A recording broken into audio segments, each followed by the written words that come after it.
What's going on, boys? NealGuides here. Welcome back to another video. In today's video, we're going to go over the 4-2-3-1 meta custom tactics and instructions, but this one's a bit different. What if I told you you can attack in the 4-2-3-1 but have an extra striker? Everyone always goes to me, you know what, Neil, I love the 3-5-2. You were right about it, but the problem is I can't defend in the back four. Well, now you can. You can defend in the back four, but you can also attack with an extra striker. But let's just go straight into the custom tactics and instruction. Now, some of you guys may know what this formation is. Some of you guys may not.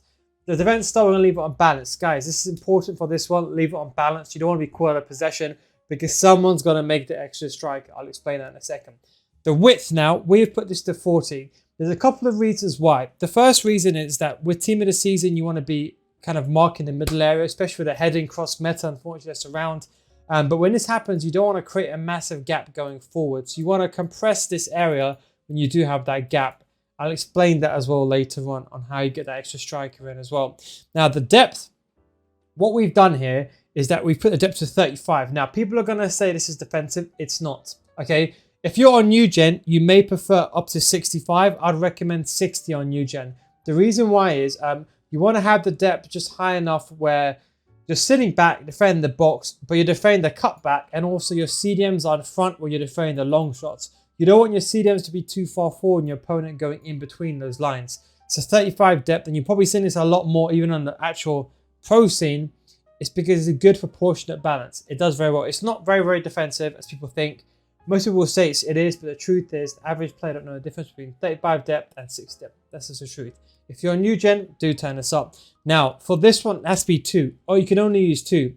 Fast build up or long ball. I would recommend long ball. The reason why you don't want to use fast build up play, because that extra striker, he goes forward a bit too quick, but you also set the ball to the counter attack. So I would recommend long ball. Same with chance creation, you can use direct passing on forward runs, but for this one in particular, I'd recommend forward runs. However, direct passing works equally as well. Now, for the width, we put this now to 65. Now, this one's important. Because we're now attacking in a 4-2-3-1, but we've got an extra striker, what we want to do with these players, the Lamb and the Ram, is we want to make them a bit more wider, and that will give more space for the extra striker. So what we're essentially trying to do is that we want our opponent's left back and right back to be pinned by these two players, and then we want to create a kind of like a 3 versus 2 in the middle, similar to the 3-5-2. So that's why we put the left mid and right mid to be a bit wider, because they pin the left back and right back across, and that way you only got your one or two CDMs to worry about. So that's the reason behind that. So the 65 width, although I use normally a narrow width, it makes more sense, as you probably can understand. Players in the box 7, that's completely fine. Corners and free kicks, you can leave them on 1, leave them on the default, that's completely fine. Now we head into the instructions. It's important that I recommend you copy this exactly how I laid this out. There's a couple of players you can change, and I'll explain to you what you can change, okay? 1 striker on stay central, come back on offense, and get in behind. That's it. It's completely fine. The Lamb and the Ram, both on come back on defense. That's what I'd recommend.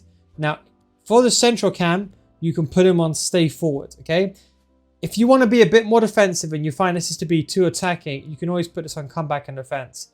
But I'd recommend stay forward. The reason for this is when you get the ball back, it's going to take some time for the extra striker to make his way forward next to Messi and Eusebio in this example. So you want these guys forwards when you're defending in a 4-4-2. You're giving yourself time for the extra striker to come forward. Both CDMs on cut passing lanes stay back while attacking and cover center. So I know you're going to say to me, why are they both on stay back? Who's the extra striker? Well, this is the thing. You want to keep 2 CDMs there, because the problem is that people like the 3-5-2 because you have 2 strikers, a cam, and 2 CDMs, okay? If you only have 1 CDM, if you can't pass the ball to the striker, a lot of players below, I would say rank 3-ish, they struggle because they're not good on the ball and they don't have to recycle the ball properly, and they end up losing the ball most of the time. So the extra striker is not one of these 2 players. And in fact, I might as well plug my Patreon series. Don't forget this video is sponsored by Patreon series, patreon.com/NealGuides. But if you're watching this in May, don't sign up now. Wait for June. I've got something very, very special. Something that you guys all been waiting for. It will be coming very, very soon. So stay tuned for that. But we've got loads of videos, including how to use the 4-1-2-2, that video last week where I mentioned the left back and right back. I'll show you how to trigger that manually as well. And of course, you've got the Division 10 to Elite Division Series. If you don't get better after 1 month, I'll refund your money. That is a NealGuides guarantee. Link is down below in the description. So what's the key?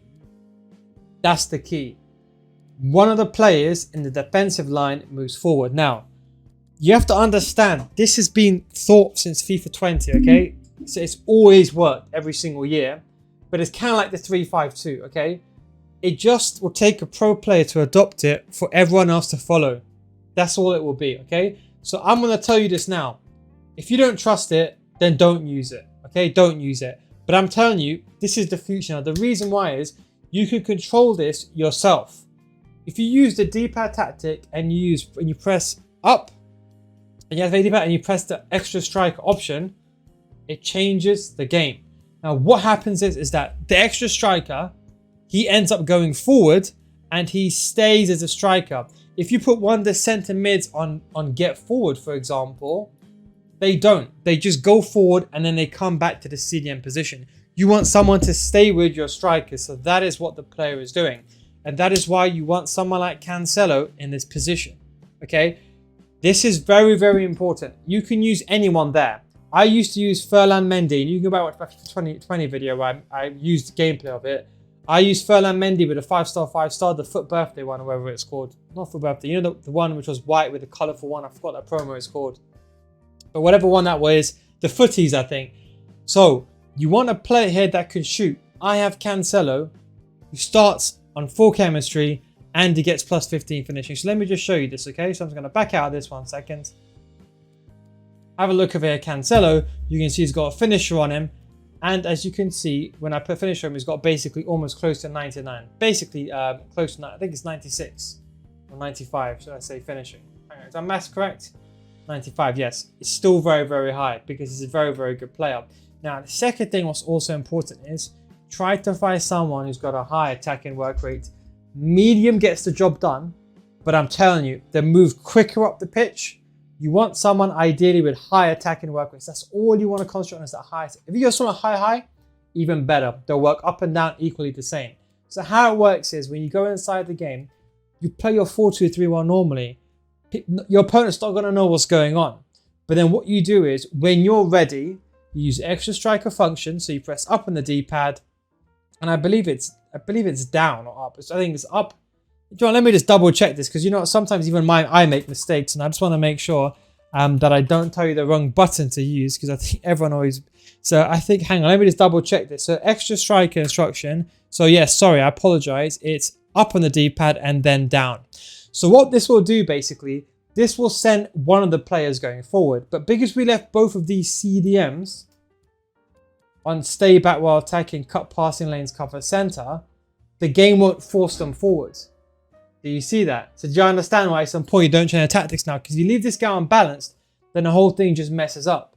So what happens is that this guy then goes forward. One of your CDMs drops ever so slightly, then like a Gilberto Silva drops ever so slightly, and the other guy comes a bit more forward. So you're attacking basically in a back line of 4-2-3-1. But when you do this, when you activate it, it will be kind of like a back 4/2 CDM hybrid. This guy will be a bit more back. One centre mid, Cam, Lam, Ram, striker, and then the extra striker on top. So you maintain the 4-2-3-1 structure up front, but you have the extra striker going in forward. And that is how you do it. And that's all you need. The rest of the tactics are exactly the same because you're saying to the game, okay, I don't want these guys to be the extra striker. I want to keep them there. And most times people don't want CDMs as extra strikers because when you lose the ball, you want these guys to go back together in unison to defend against a system.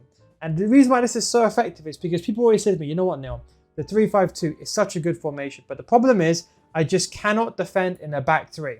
Now, what this does is this creates, so imagine Cancelo is not there, right? It creates a system like this. So you still got a back four, but the player that's pushed a little bit upwards, he's a CDM hybrid. The game is smart, and that is why also cover center is important because you want them to stay in the middle. Does that make sense? So the person will cover whichever side it's on. Normally, if it's on Cancelo's side, then Declan Rice will drop in. So it'll be like this. And if you lose the ball, you still maintain your back four up until Cancelo gets there. It's a really, really good tactic, and your CDM covers the role But anyway, guys, that is the 4-2-3-1. As I said to you guys, just trust it. You know, a lot of the time when I release a tactic and instruction, most of you guys, you'll enjoy it. But a lot of people, for example, because they don't see the top tier players use it, they think that's not the case. Well, if history has taught us anything, eventually people will adapt. But just because you don't see a pro player doesn't mean it's not the best formation in the game. That's all I'm going to say to you, because just trust it. That's all I'll say to you guys. Anyway, guys, hope you enjoyed this video. Just try it out. Trust it. You might have to play a fullback there. You can always sub a player on. If you don't want to use a fullback, you can sub a player on. My best advice is, if you can get someone that's got high work rates, you're laughing. It will be fantastic. It's very hard to defend, and it works very well. Anyway, guys, hope you enjoyed this video. Thanks for watching, and of course, I'll catch you next time. Peace out, guys.